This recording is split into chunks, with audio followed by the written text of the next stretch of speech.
The morning fog hung low over Windsor Castle as Catherine, Princess of Wales, stood at her bedroom window watching the sunrise paint the sky in soft shades of pink and gold. Her hands trembled slightly as she held her morning tea, steam rising from the delicate porcelain cup that had once belonged to Queen Elizabeth herself. Today would be different from any other day in her royal life. William had been unusually quiet during breakfast, pushing his eggs around his plate, while the children chattered excitedly about their upcoming school activities. George was explaining his latest football match strategy, Charlotte was showing off her new art project, and little Louis was simply happy to be included in the conversation. The normalcy of their family morning felt precious and fragile, like a soap bubble that might burst at any moment. The call had come 3 days earlier. William's phone had buzzed during their evening walk through the gardens, and Catherine had watched his face change as he listened to the voice on the other end. His shoulders had sagged, his free hand had run through his hair, and when he finally hung up, she knew their world was about to shift in ways they hadn't anticipated. "We need to talk," he had said simply, and those 4 words had carried more weight than any royal decree. Now, as Catherine prepared for what would become known as the most emotional royal farewell in decades, she thought about how much their lives had changed since that university romance at St. Andrews. Back then, they were just William and Kate, 2 young people falling in love over shared lectures and late-night conversations. The weight of the crown had seemed distant, almost fictional. The palace staff moved with unusual solemnity that morning. Mrs. Henderson, their longtime housekeeper, had tears in her eyes as she helped Catherine choose her outfit. The decision felt monumental. What does one wear to say goodbye to everything familiar? They settled on a navy blue dress, elegant yet approachable, paired with the sapphire earrings that had belonged to Diana. Catherine touched the earrings gently, drawing strength from the connection to William's mother, a woman who had faced her own impossible choices with grace. William appeared in the doorway, already dressed in his formal suit. His face showed the strain of the past few days, but his eyes held that familiar warmth that had first captured Catherine's heart all those years ago. They didn't need words. After more than a decade together, they could communicate volumes with just a look. The children sensed something was different. George, now old enough to pick up on adult tensions, had been asking careful questions. Charlotte, ever perceptive, had been extra clingy with her mother. Louis, though too young to understand the full situation, seemed to absorb the emotional atmosphere like a small sponge. "Mummy, why does everyone look sad today?" Charlotte had asked over breakfast, her innocent question cutting straight to the heart of the matter. Catherine had knelt down to her daughter's eye level, choosing her words carefully. "Sometimes, sweetheart, grown-ups have to make difficult decisions, but what's important is that we always have each other, no matter what changes." The morning briefing with their private secretary had been particularly challenging. The logistics of their situation were complex, involving not just their personal lives but matters of state, public relations, and constitutional considerations. Every detail had to be planned, every statement carefully crafted, every possible outcome anticipated. Catherine found herself thinking about the early days of their marriage, when the pressure of royal life had felt overwhelming. She remembered crying in private, wondering if she was strong enough for this role. William had found her once, sitting on the floor of their bathroom at Kensington Palace, overwhelmed by the constant scrutiny and expectation. "We'll figure it out together," he had promised her then, pulling her close. "Whatever comes, we face it as a team." That promise had carried them through scandals, tragedies, celebrations, and the everyday challenges of raising 3 children in the public eye. Now it would be tested in ways they had never imagined. The media had begun gathering outside the palace gates by mid-morning, their cameras and microphones ready to capture whatever announcement was coming. Social media was buzzing with speculation, royal watchers analyzing every detail from the couple's recent public appearances for clues about what might be happening. Inside the palace walls, Catherine and William spent precious moments with each of their children individually. These conversations would stay private, protected by the fierce love that had always defined their family, but those who witnessed the exchanges later described seeing a kind of beautiful sadness. The way parents might look when watching their children take their first steps, proud and heartbroken simultaneously. The afternoon brought a steady stream of visitors, senior royals, Government officials and close family friends all came to offer support and counsel. Each meeting felt like another small goodbye, another thread in the tapestry of their royal life being gently pulled loose. Catherine's parents, Michael and Carol Middleton, arrived looking strained but determined to be strong for their daughter. Her mother's hug lasted longer than usual, conveying years of love and support without words. Her father, typically reserved, whispered something in her ear that made her smile despite her tears. As evening approached, Catherine found herself in the garden where she had spent so many happy hours with the children. The roses were in full bloom, their fragrance mixing with the evening air. She could hear William's voice from the house, speaking on the phone with what sounded like their final official call of the day.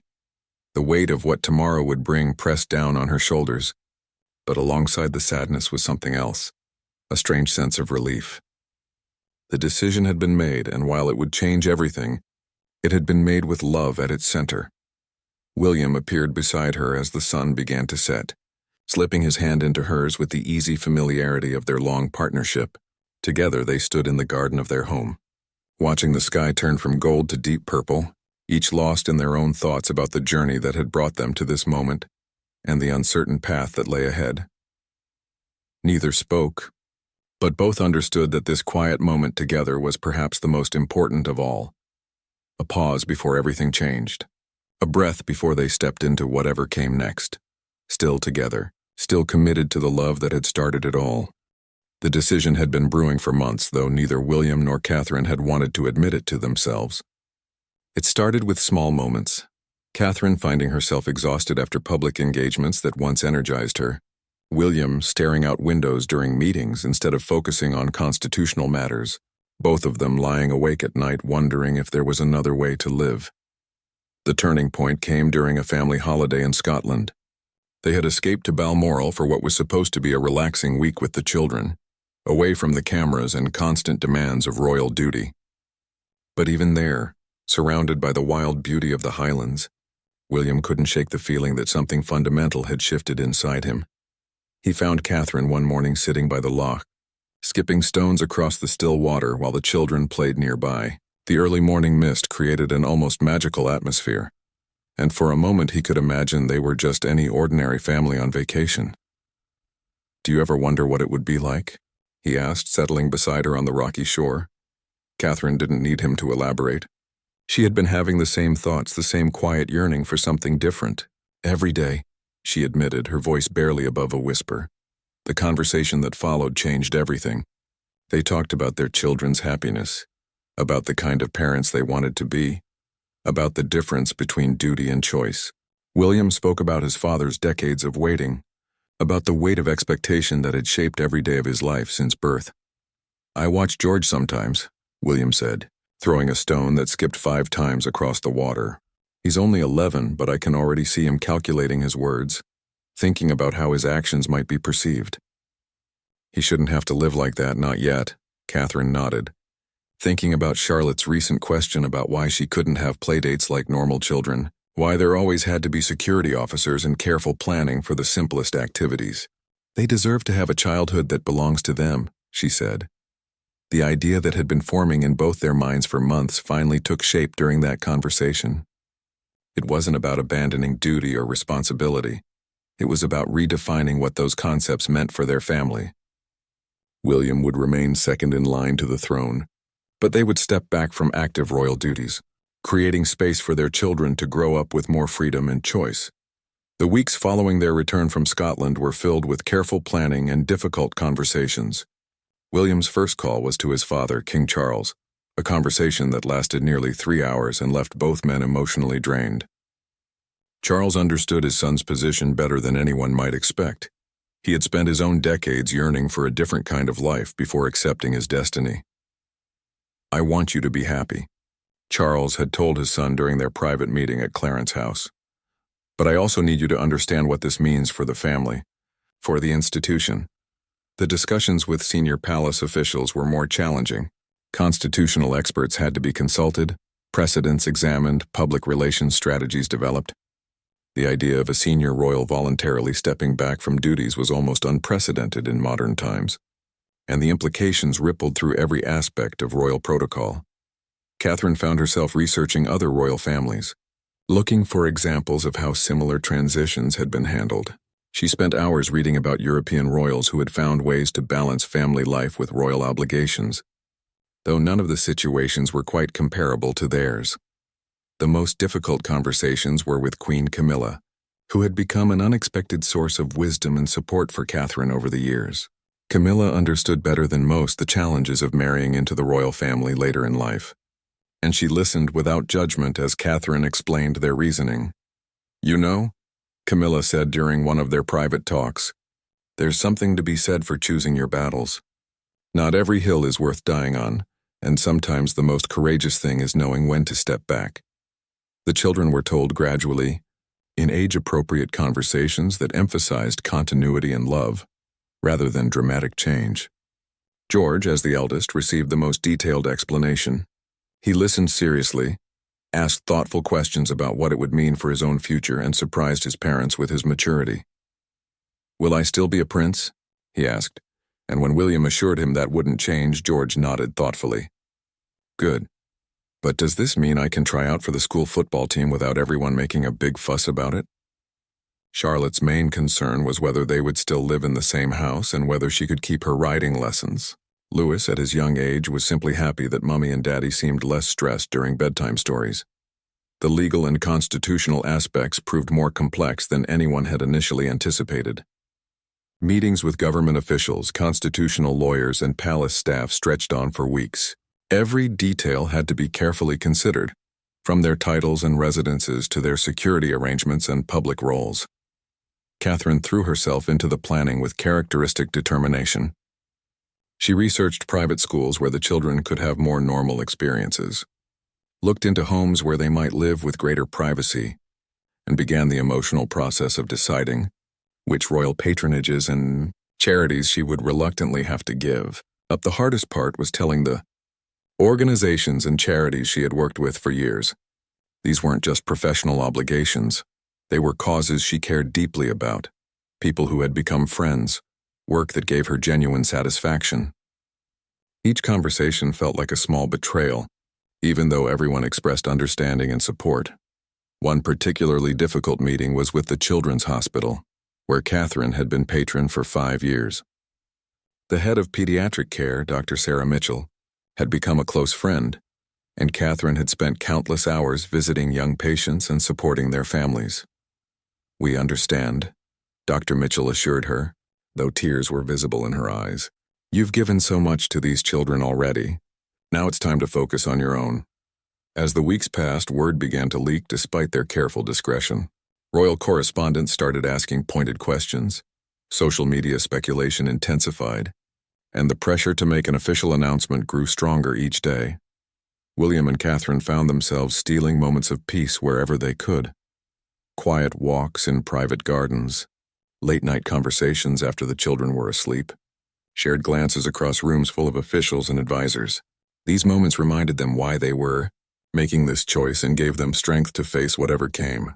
Next, the final decision to announce their intentions publicly came after a particularly intense meeting with senior royals and government officials. The discussion had been respectful but challenging, with various parties expressing concerns about precedent, public reaction, and constitutional implications. Walking back to their private quarters afterward, Catherine felt a strange sense of calm wash over her. "We're really doing this," she said to William, not as a question but as a statement of fact. "We're really doing this," he confirmed, squeezing her hand as they prepared to face the most challenging announcement of their royal lives. The palace felt different in the days leading up to the announcement. Staff members who had worked with William and Catherine for years moved through their duties with a quiet reverence, as if they were preparing for a state funeral rather than a new beginning. Everyone understood that they were witnessing the end of an era, even if they weren't quite sure what would come next.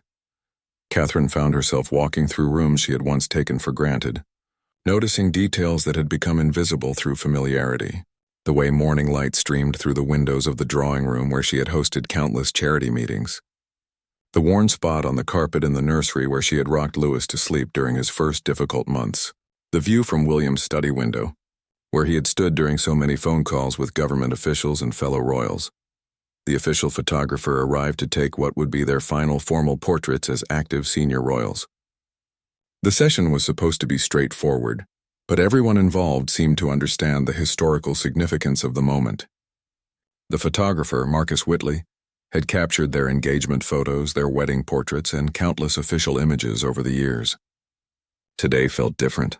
"I want to capture you as you really are," Marcus told them as he adjusted his equipment, not just as royals, but as a family making a brave choice.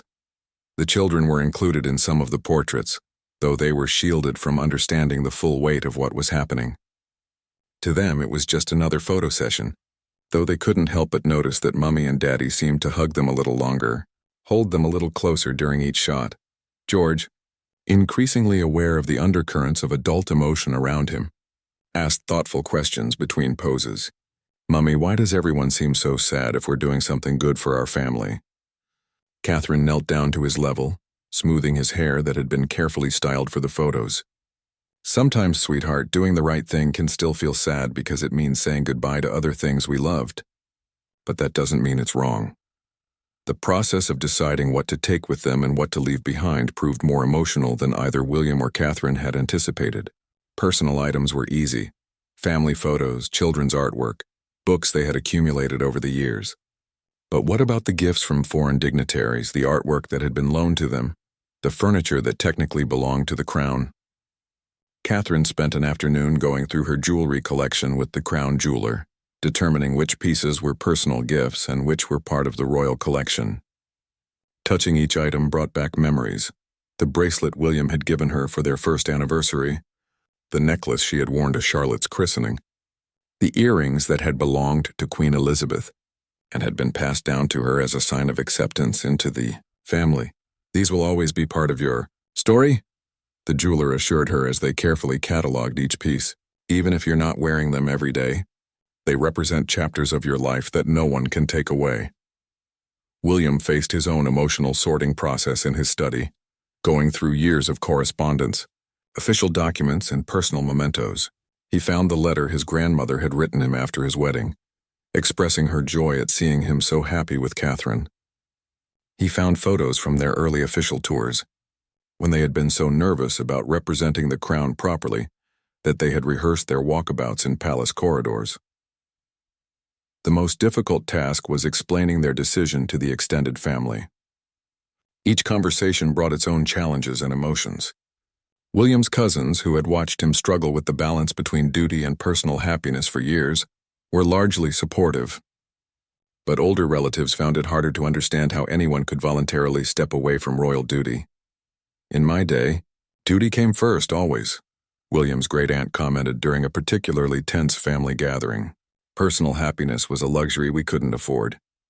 Catherine found herself defending not just their decision, but their right to make it. "With respect," she replied carefully, "perhaps that's exactly why we need to do things differently. Perhaps personal happiness shouldn't be a luxury, even for royals." The children's schools had to be quietly informed, though the news was kept strictly confidential. The headmasters of both George and Charlotte's schools were discreet professionals who had dealt with royal pupils before. But this situation was unprecedented. Plans had to be made for increased security during the transition period, when public interest would be at its peak. Charlotte's teacher, Miss Robertson, pulled Catherine aside after the official meeting. "I want you to know," she said quietly, "that Charlotte has bloomed this term in ways I've never seen before. She seems lighter somehow, more willing to take risks in her learning. Children sense when their parents are happier, even when they don't understand all the reasons why." The most challenging preparation involved briefing their personal protection officers. These men and women had become part of their extended family over the years, sharing intimate moments in difficult times while maintaining professional boundaries. The security requirements for their new life would be different, but no less complex. Inspector James Carroll, William's longtime protection officer, requested a private word after one of the briefing sessions. "Sir," he said formally, "I want you to know that the team supports your decision. We've watched you both struggle with finding balance, and we've seen how much your family means to you. We'll make sure you're safe, whatever path you choose." Media management became increasingly crucial as rumors intensified. The palace press office fielded hundreds of calls daily from journalists around the world, all seeking confirmation of the speculation that had begun dominating royal coverage. Catherine found herself unable to attend her regular engagements without facing pointed questions from reporters who were clearly fishing for information. During what turned out to be her final official charity visit as an active senior royal, Catherine met with families at a children's hospice she had supported for years. The irony wasn't lost on her. She was saying goodbye to royal duty by visiting people who were facing their own goodbyes with terminal illness. One mother, whose 8-year-old daughter had been battling cancer for 2 years, approached Catherine during the visit. "Your Royal Highness," she said quietly, "I heard rumors that you might be making some changes. I just wanted to say that whatever you decide, you should know you've made a real difference here. My Emma always lights up when she talks about your visits." Catherine had to excuse herself to the bathroom to compose herself after that conversation. The weight of disappointing people who had come to rely on her support felt almost unbearable. But Emma's mother had inadvertently highlighted exactly why this decision was so important. Catherine wanted to be present for her own children the way she had tried to be present for the family she served. The final week before the announcement was filled with last-minute preparations and emotional conversations. William met individually with each member of Parliament who would be affected by their decision. Catherine said goodbye to the patronages and charities that had defined so much of her royal identity. One evening, as they put the children to bed, Louis asked a question that stopped both parents in their tracks. "Mummy, Daddy, are we going to be happy tomorrow?" The innocence and directness of the question cut through all the complex emotional preparation they had been doing. William knelt down and picked up his youngest son, holding him close. "Yes, Louis," he said simply. "We're going to be happy. It might feel different for a while, and some people might be sad, but our family is going to be happy." That night, Catherine and William lay in bed talking quietly about the next day, when they would finally share their decision with the world. The announcement was scheduled for noon, followed by a brief public statement and then retreat from public life for a period of adjustment. "Are you scared?" Catherine asked in the darkness. "Terrified," William admitted, but also relieved. "For the first time in my adult life, I feel like we're making a choice based on what's right for us, not what's expected of us." Outside their window, they could hear the distant sound of London traffic, the city that had been the backdrop for their entire royal story continuing its life, unaware that tomorrow would bring one of the most significant royal announcements in decades. Inside the palace walls, 2 people who had spent years serving others prepared to finally put their family first. The morning of the announcement dawned gray and drizzly, as if London itself was preparing for the somber news to come. Catherine woke before her alarm, her stomach churning with a mixture of anticipation and dread. Beside her, William was already awake, staring at the ceiling with the expression she had come to recognize as his way of preparing for difficult public moments. "Today's the day," she whispered, not sure if she was trying to reassure him or herself.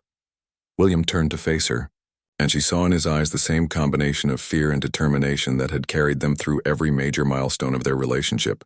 "Today's the day," he agreed, reaching for her hand under the covers.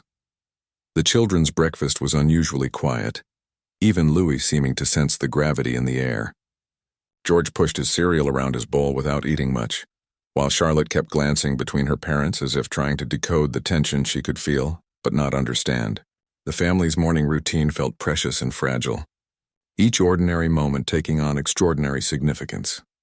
At 10 o'clock, senior palace staff gathered in the blue drawing room for the final briefing before the public announcement. The press secretary, James Henderson, ran through the timeline one last time, his usually steady voice betraying slight nervousness. The official statement had been crafted and revised dozens of times, each word carefully chosen for its precision and sensitivity.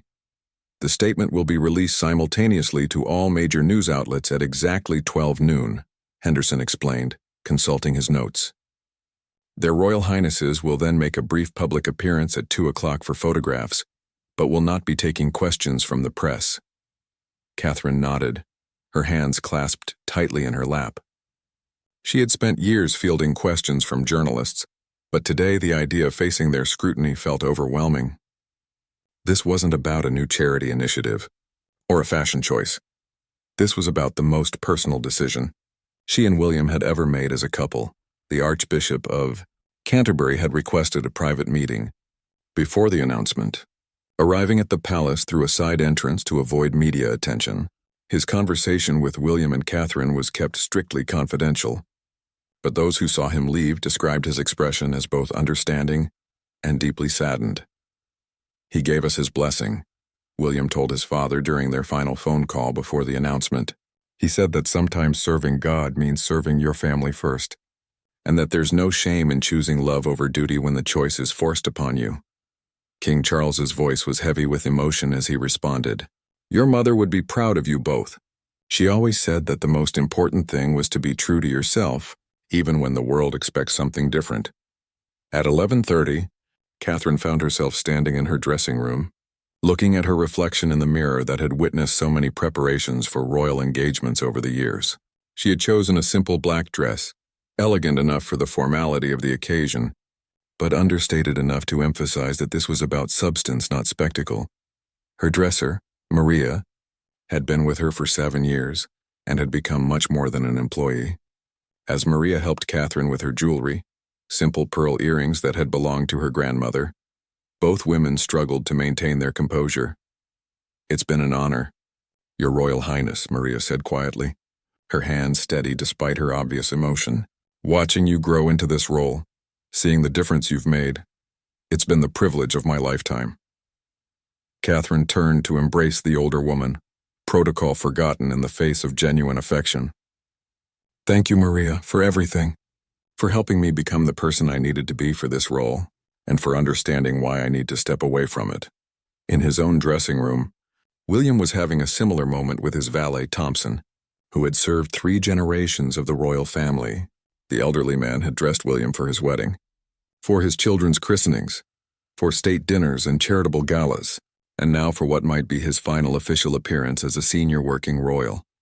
"Your grandfather would understand, sir," Thompson said as he adjusted William's tie with the practiced precision of decades.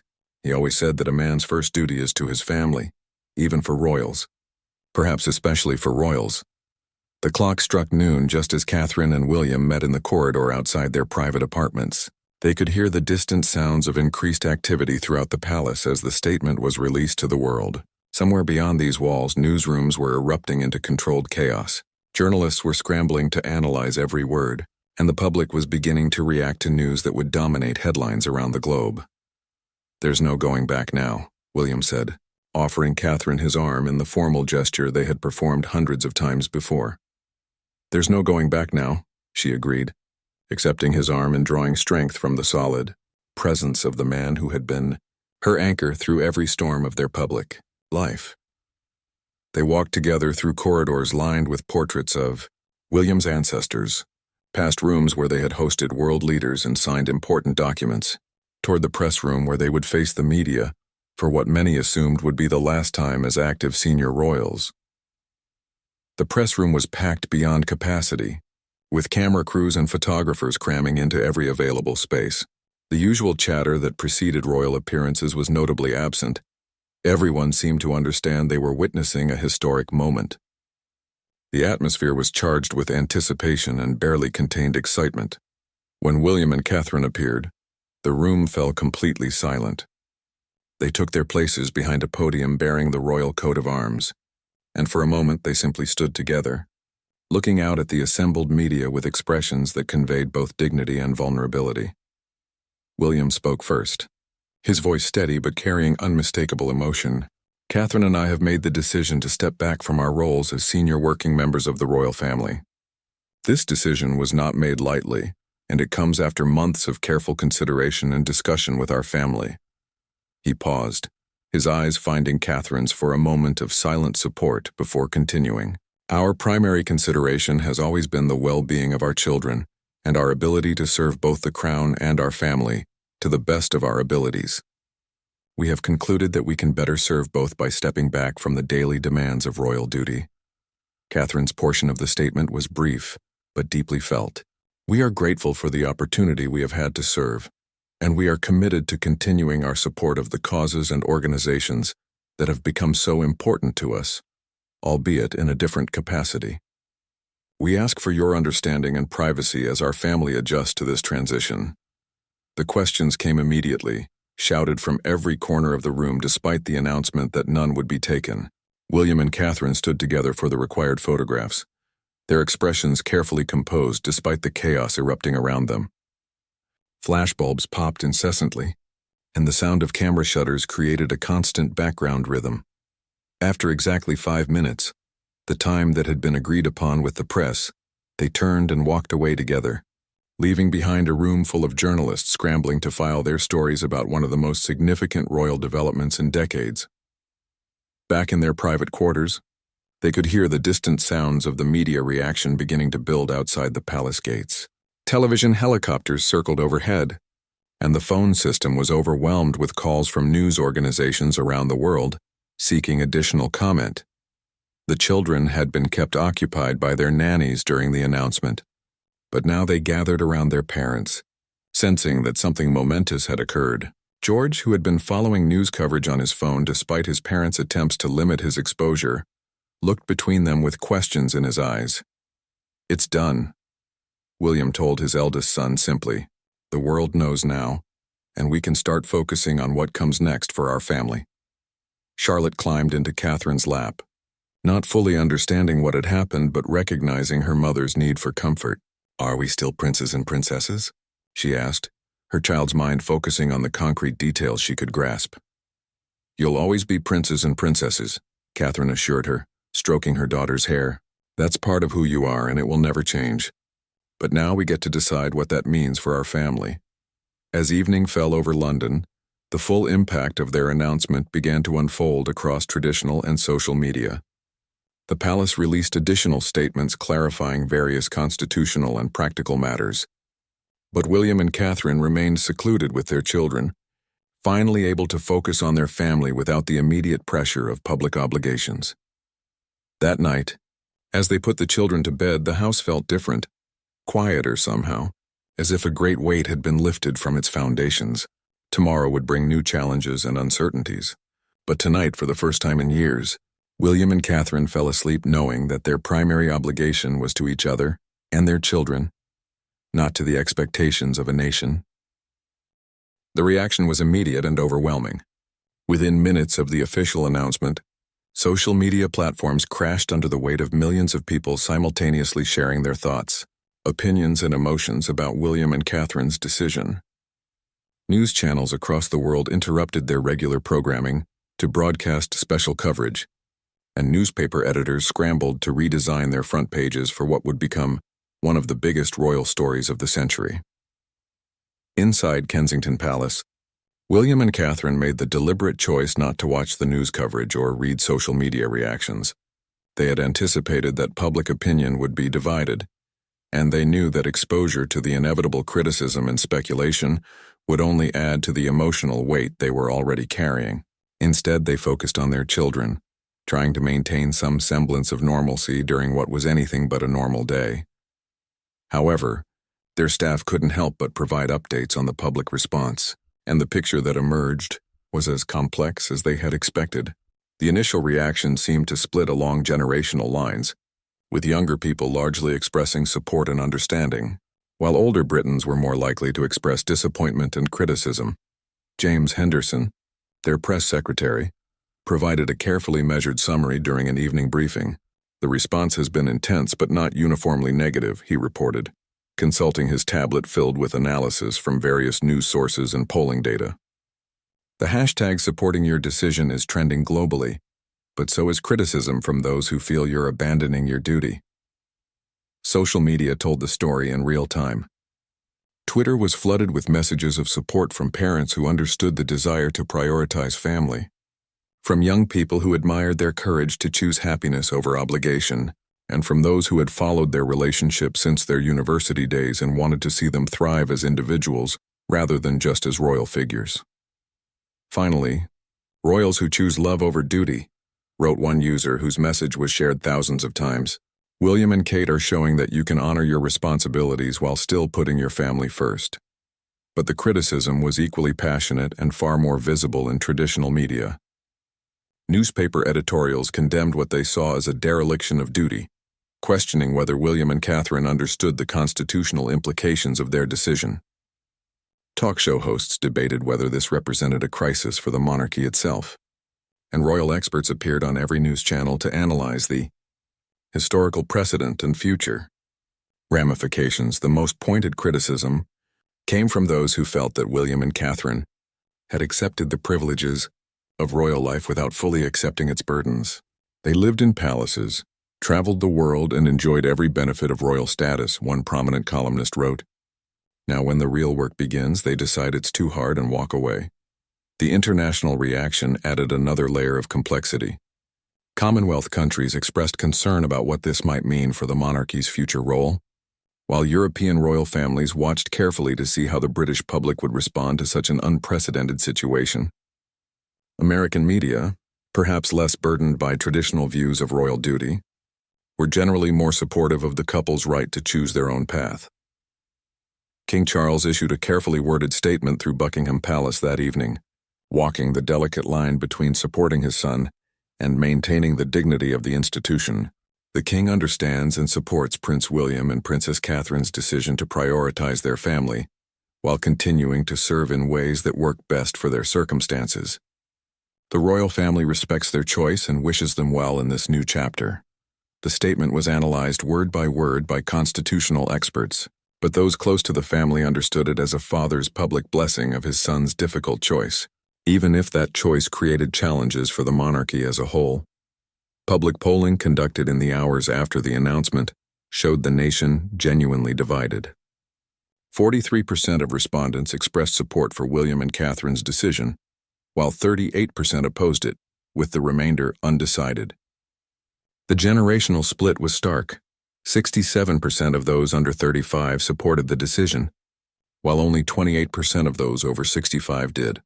Perhaps more tellingly, when asked whether they believed William and Catherine had the right to make this choice, even those who disagreed with it largely supported their right to decide for themselves. British respect for personal autonomy, it seemed, extended even to their royals, though not without significant debate about what that meant for the institution of monarchy. The children's schools reported increased security measures as media attention intensified around any location connected to the family. Photographers camped outside George and Charlotte's schools, hoping for photographs that might provide insight into how the children were handling their parents' decision. The schools issued strong statements condemning such intrusions and reminding media outlets of existing agreements about photographing royal children. Catherine's parents, Michael and Carol Middleton, found themselves thrust back into the spotlight they had largely avoided since their daughter's wedding. Reporters gathered outside their Berkshire home, and old interviews were republished and reanalyzed for clues about their daughter's state of mind. The Middleton family maintained dignified silence, but friends reported that they were fully supportive of Catherine and William's choice. The economic impact became apparent within days. Tourism officials worried about the effect on royal-themed attractions, while merchandise sellers scrambled to adjust their inventory. Conversely, some businesses reported increased interest in products associated with William and Catherine's more private lifestyle, as public curiosity about their new direction translated into commercial opportunity. Religious leaders weighed in from various perspectives. The Church of England, while maintaining official neutrality, saw several prominent figures express understanding for the couple's desire to prioritize family life. Marriage and parenthood are sacred callings, one bishop observed. If they feel they can better serve those callings by adjusting their public roles, that reflects Christian values of family commitment. However, other religious voices emphasize duty and service as higher callings, suggesting that personal desires should be secondary to obligations accepted through birth and marriage. The theological debate about the relationship between duty and personal fulfillment played out in sermons and religious publications across the country. International royal watchers provided historical context, comparing William and Catherine's situation to various abdication crises and royal withdrawals throughout European history. Some pointed to successful examples of royals who had stepped back from central roles while maintaining their positions in line of succession, while others warned of the constitutional complications that could arise. The most surprising source of support came from unlikely quarters. Military veterans, despite their traditional respect for duty and service, were among the most vocal supporters of the couple's decision. Many cited their own struggles with balancing service commitments and family life.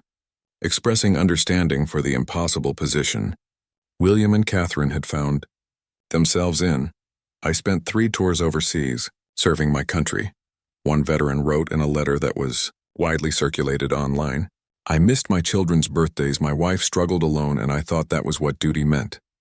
If Prince William can find a way to serve his country while being present for his family, good on him. That takes more courage than following tradition." As the first week after the announcement drew to a close, polling showed public opinion beginning to shift slightly in favor of the couple. The initial shock was giving way to more nuanced consideration of their reasoning, and even some critics acknowledged that their explanation had been thoughtful and well-reasoned.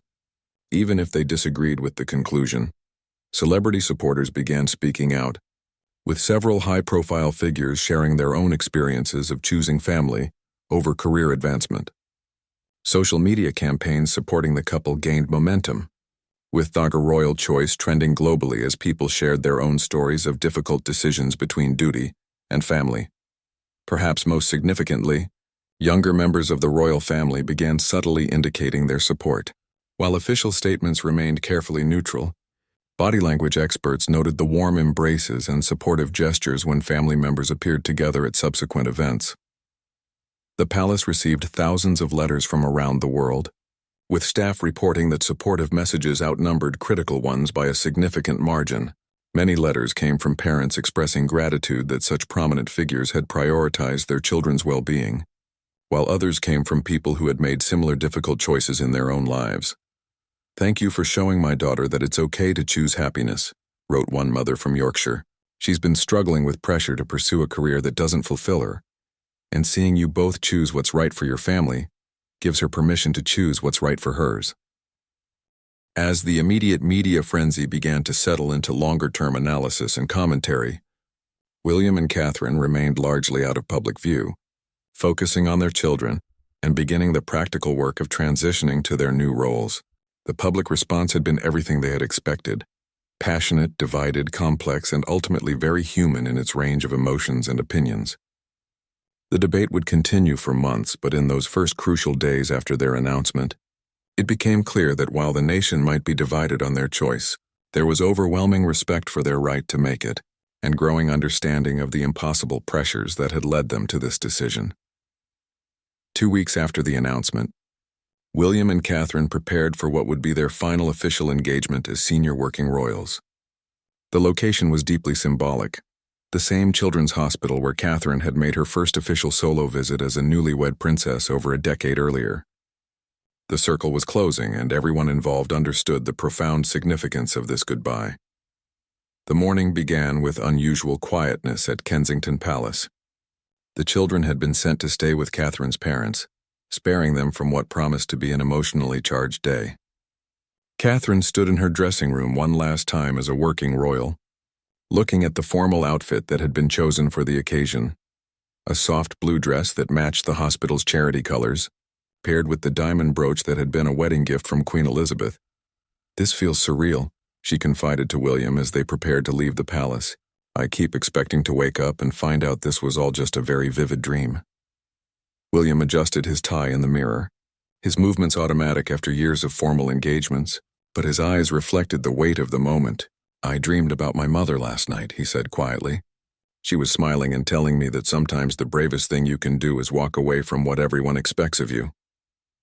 The drive to the hospital was their last in an official royal car, with their protection detail following protocols they had performed hundreds of times before. But today, the familiar routine felt like a ceremonial procession, each mile marker bringing them closer to the end of an era. Outside the hospital, crowds had gathered despite the gray February weather. Many held signs expressing support and gratitude, while others simply wanted to witness this historic farewell. Among the crowd were families they had met during previous visits, parents whose children had been treated at the hospital, young survivors who had grown up knowing the royal couple as familiar faces during their most difficult times. Dr. Sarah Mitchell, the hospital's chief pediatrician who had worked closely with Catherine for years, greeted them at the entrance with tears already visible in her eyes.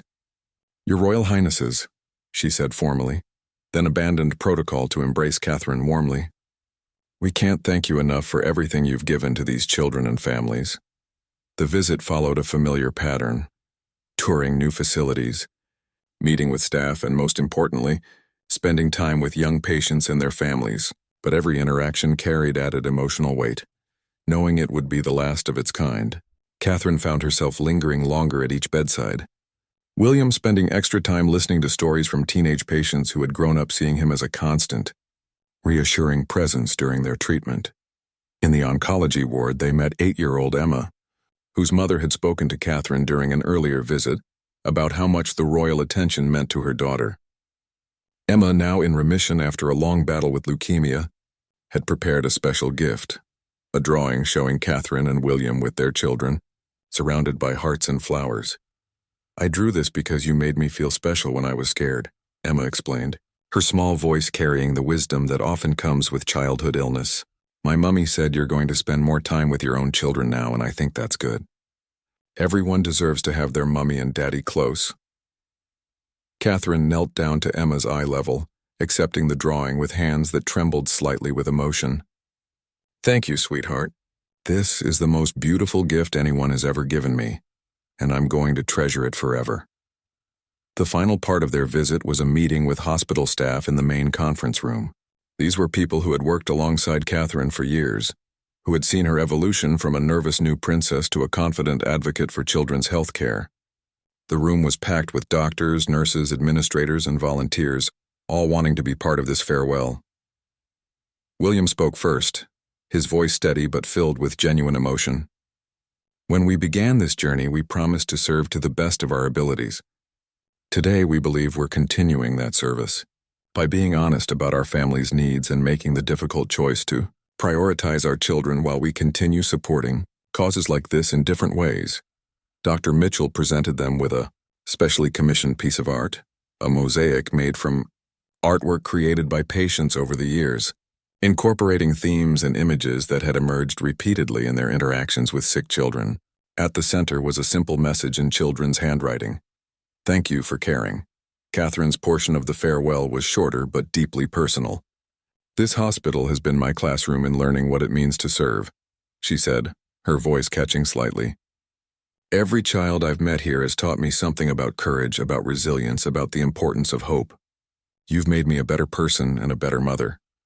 The reception that followed was unlike any they had ever attended. Instead of the usual formal mingling, staff members approached them individually to share personal memories and express gratitude. A nurse who had worked with them for 5 years spoke about how their visits had consistently lifted the spirits of both patients and staff. A young doctor mentioned how Catherine's advocacy had helped secure funding for new equipment that had already saved lives. Outside, the crowd had grown larger throughout the afternoon. When William and Catherine finally emerged from the hospital, they were greeted not with the usual polite applause of royal appearances, but with genuine cheers and calls of support. Signs reading, "Thank you for your service and we understand your choice," were prominent throughout the gathering.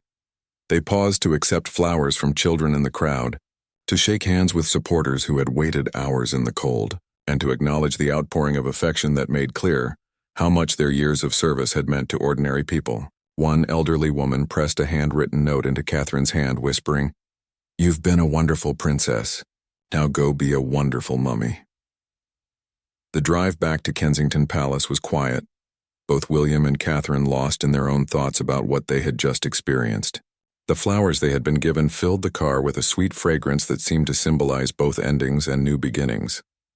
That evening, they attended a private farewell dinner hosted by King Charles at Clarence House. The guest list was small, immediate, family members and a few close friends who had supported them throughout their decision-making process. The atmosphere was bittersweet, filled with love and understanding, but also with the sadness that comes with significant change.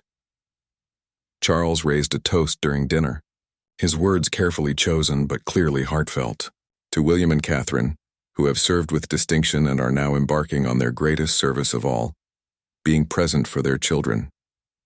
May this new chapter bring you the peace and happiness you seek. The final farewell came late that evening, Back at Kensington Palace, as William and Catherine walked through rooms that had been their home and workplace for years.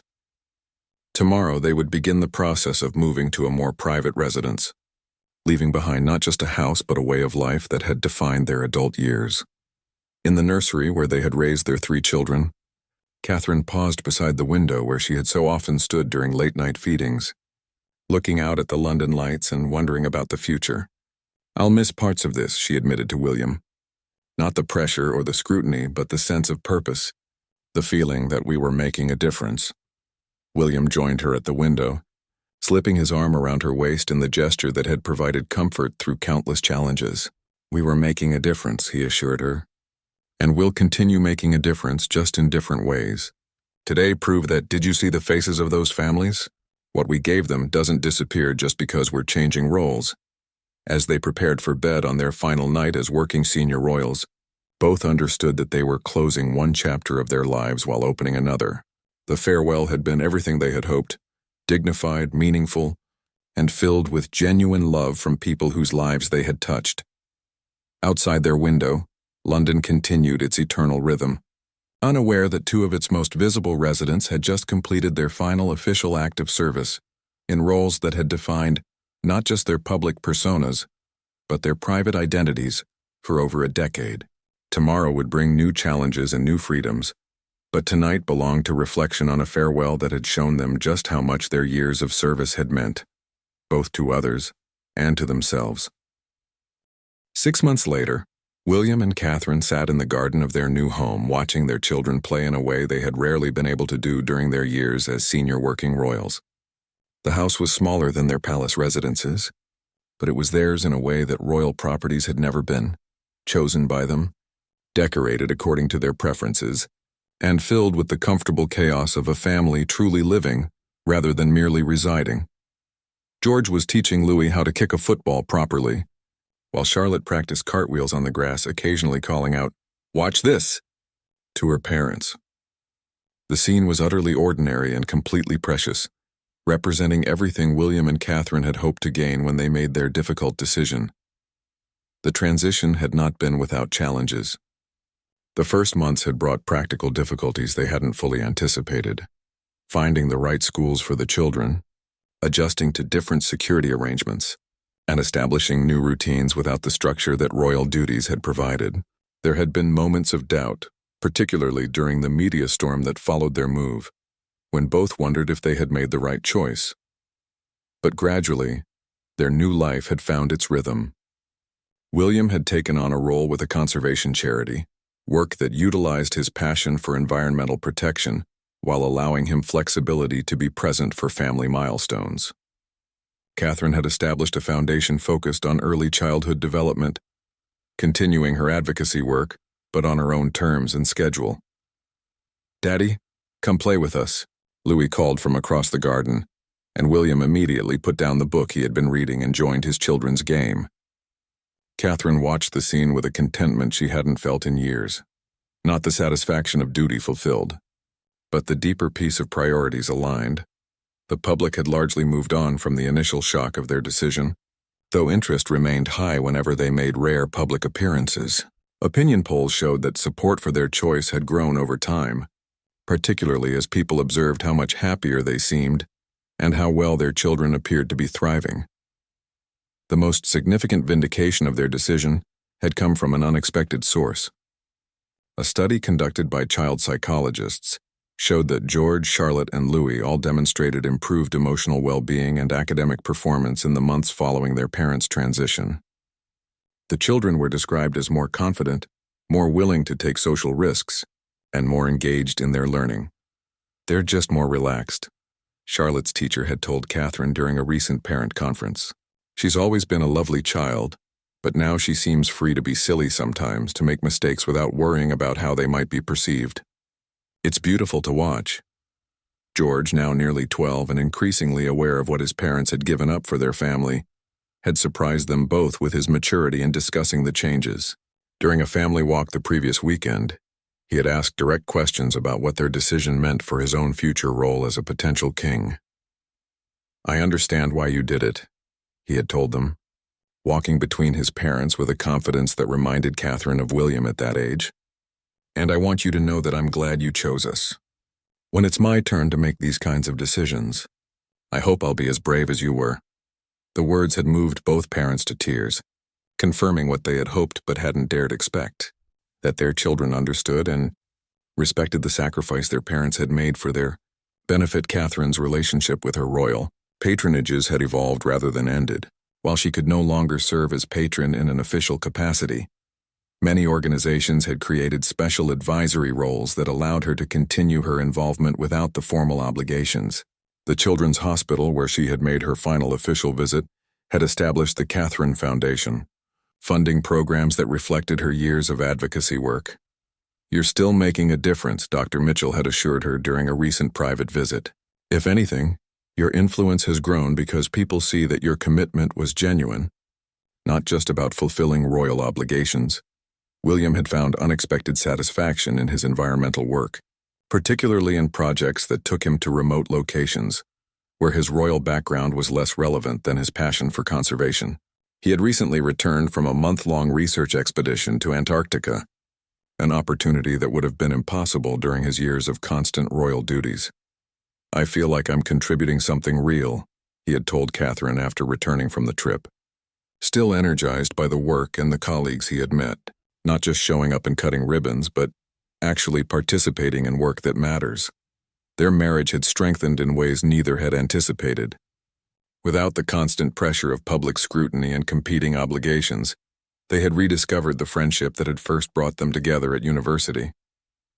They took long walks together, had conversations that weren't about schedules and obligations, and made decisions based on what they wanted rather than what was expected. "We're like ourselves again," Catherine had mused one evening as they sat by the fire after putting the children to bed. I had forgotten what that felt like. The children had embraced their new freedom with enthusiasm that sometimes surprised their parents.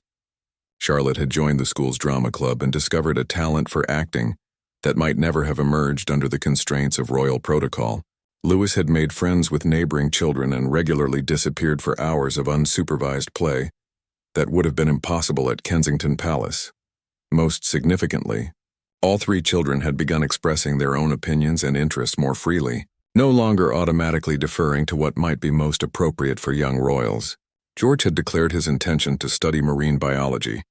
Charlotte had announced her dream of becoming a veterinarian, and Louis had developed an obsession with dinosaurs that led to frequent visits to natural history museums. The extended royal family had adjusted to the new arrangement with grace, and understanding that had surprised many observers. King Charles made regular private visits to their new home, delighting in being able to play grandfather without the formality of palace protocol. The relationship between William and his father had deepened, with Charles often seeking his son's advice on balancing royal duties with personal fulfillment. "You've shown me something important," Charles had told William during a recent visit, "that it's possible to serve the monarchy by being honest about its limitations as well as its strengths." Public appearances were now rare but powerful when they occurred. A recent charity gala where both William and Catherine spoke about their current work had raised record amounts, partly because their obvious happiness and authenticity resonated with donors in new ways.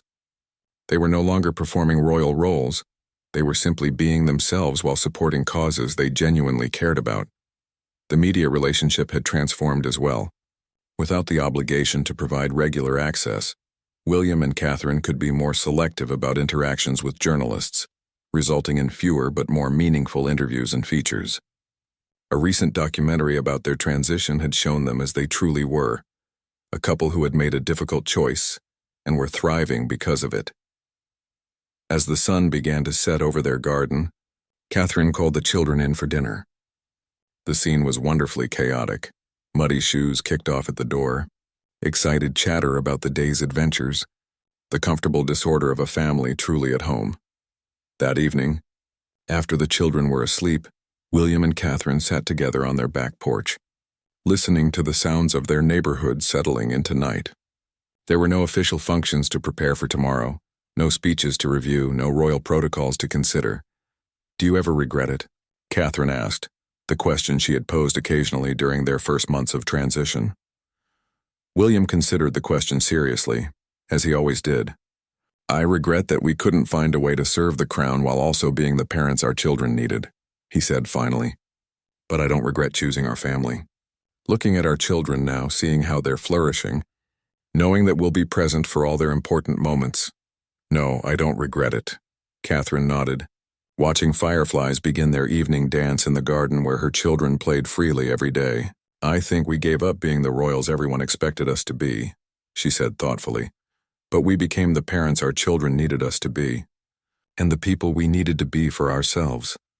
In the distance, they could hear the sounds of London continuing its eternal rhythm, the city where they had served with distinction for over a decade. They were no longer part of its official story in the same way, but they had found their own story, one of courage, love, and the radical act of choosing family happiness over public expectation.